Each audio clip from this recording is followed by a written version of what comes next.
welcome to day 163 of me trying to teach myself how to draw. So today's goal was to fix the issues with the arms on my Goatman guy and get the majority of the face in. As you can see from the first few clips, I had a measuring tool out. I just made a stamp that was like 8 heads tall because if I want to use a 7, 6.5, 6 head ruler, I can just chop off the bottom part and use it.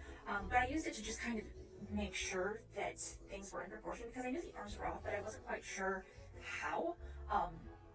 And it turned out that my forearm on my reaching arm was too long, and then my arm on the one that's grabbing onto the rock face was actually in proportion. The muscles just weren't placed correctly.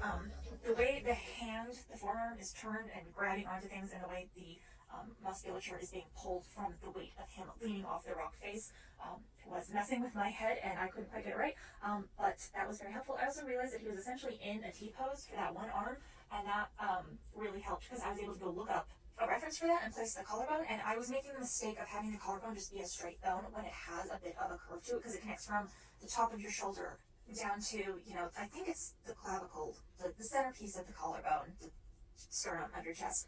But I was able to get that figured out, and then I went on and I got the face finally figured out. I have been struggling to draw in the head in the correct angle, and I think it's because it's not a straight on side view. His face is slightly turned, so you can just barely see the other eye and stuff like that. And it was like, once again, messing with my brain, and I could not figure it out. So I just went up and looked up planes of the head, 3D head, and kind of took the base that I already had and replaced those lines and then remeasured it. And I feel like I now have a good, solid head base, and I got the facial features kind of slapped in there. They aren't quite how I want them yet. I need to go fix the proportions of the lip. The top lip is larger than the bottom one, and although that is realistic for some people, that's not the proportions I'm going for this guy.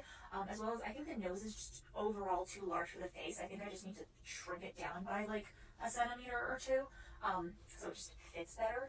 I also need to replace the cheekbone and show more of the cheek underneath the eye to give the face a bit more of a 3D effect. Basically, I just need to go in and edit and refine because this, like I said, I slapped in those facial features. I had 2 hours to work on this today. Spent an hour getting the arms right, and then an hour on the face. I am really happy with what I got done today because I've been battling with the proportions of those arms and the anatomy of the arms and the clavicle, as well as the head for a while now, and I finally got it done, which means I can move on and, finish the piece, put him in clothing and finish off details and blah, blah, blah. So I am really excited about that. Here you can see my daily Bridgman studies. I'm almost through the book. I have 35 pages left out of 345. But yeah, that is what I got done today, and I will see you all next time.